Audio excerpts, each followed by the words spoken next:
Dans cette première vidéo sur l'activité physique, je vais vous parler de sa définition, ses domaines ou circonstances, ses bienfaits, les précautions à prendre, les activités à pratiquer chez la personne sédentaire ou inactive et chez la personne active, la durée et la fréquence recommandées par l'Organisation mondiale de la santé, le rôle clé de la motivation et je terminerai par 3 messages à retenir. L'Organisation mondiale de la santé nous dit que l'activité physique correspond à tout mouvement du corps produit par la contraction des muscles squelettiques et qui entraîne une augmentation des dépenses d'énergie au-dessus de la dépense de repos. L'activité physique recouvre un domaine plus large que celui de la seule pratique sportive ou de loisirs. Elle inclut les activités quotidiennes professionnelles et scolaires, de la vie domestique et les déplacements ou transports. L'activité physique régulière et adaptée présente de nombreux bienfaits pour notre organisme, quel que soit notre âge. Elle améliore les capacités des muscles, de la respiration, des os et du cerveau. Ainsi, elle renforce les os et les rend plus forts et résistants. Elle prévient la perte des neurones et crée de nouvelles connexions entre les cellules et ainsi prévient des maladies comme la dépression et l'Alzheimer. Elle contrôle et régule la tension artérielle et les taux sanguins de sucre et des graisses comme le cholestérol et les triglycérides. Elle participe à la prévention d'autres maladies chroniques, en particulier les maladies cardiovasculaires, et donc protège le cœur d'éventuelles crises cardiaques et elle permet de prévenir et de limiter l'aggravation des cancers. L'activité physique stimule l'immunité naturelle et donc protège contre les infections, améliore le sommeil, réduit le stress et améliore la confiance en soi et le bien-être. Enfin, elle permet de mieux contrôler le poids. Elle permet même de perdre du poids si elle est pratiquée à une intensité élevée, pendant une durée suffisante et en association avec une alimentation hypocalorique équilibrée. Avant d'entamer une activité physique adaptée, si vous êtes malade, je vous conseille de consulter votre médecin traitant. Celui-ci réalisera un examen initial. Il peut, le cas échéant, réaliser des tests plus spécifiques.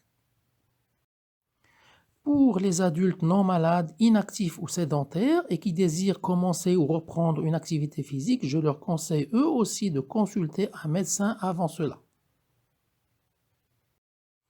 Alors, quelle activité pratiquer? Avant de répondre, nous devons différencier la personne active et la personne inactive ou sédentaire. La personne sédentaire doit d'abord commencer par améliorer sa dépense énergétique dans la vie quotidienne.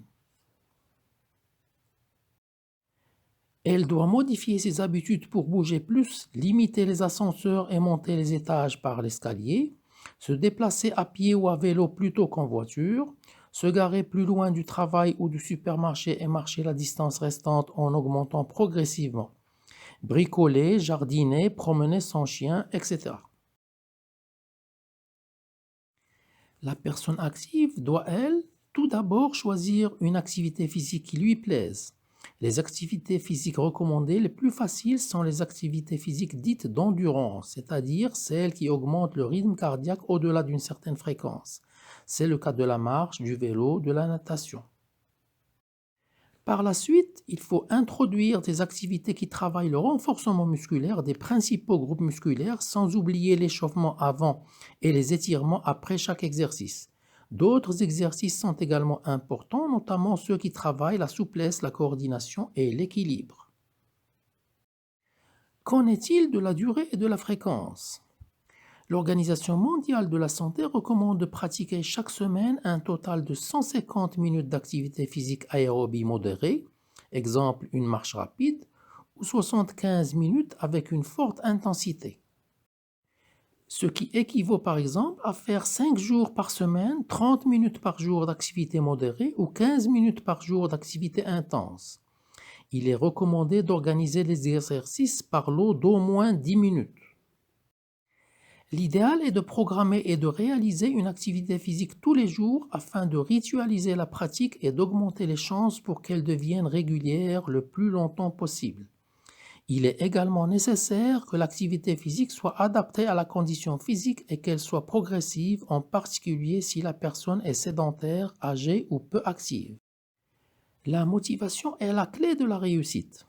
Elle peut passer pour certains par une activité entre amis ou en groupe, de même âge et de même conditions physiques ou dans des clubs, et par des activités physiques adaptées à votre âge et à votre état de santé. La motivation peut être renforcée en planifiant l'activité physique tous les jours à un horaire où vous vous sentez en forme, plein d'énergie, par exemple le matin après le petit déjeuner.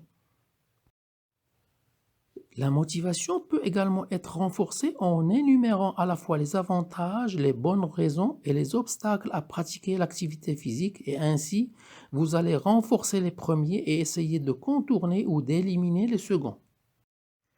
L'activité physique est reconnue par certains pays comme une thérapeutique non médicamenteuse. Elle est donc prescrite et remboursée dans un parcours de soins, par exemple, pour aider à mieux vivre avec une maladie chronique ou de longue durée. Pour conclure, 3 messages importants. Sachez que les personnes physiquement actives ont une bonne santé et restent longtemps autonomes. Deuxièmement, quel que soit l'âge, il n'est jamais trop tard pour se remettre à bouger. Les bienfaits sont très rapidement ressentis. Troisièmement, les adultes, surtout inactifs, qui souhaitent commencer ou qui souhaitent reprendre une activité physique, devraient en parler à leur médecin. J'espère que cela vous a intéressé. Toutes vos remarques et questions sont les bienvenues et je vous dis à bientôt sur la chaîne.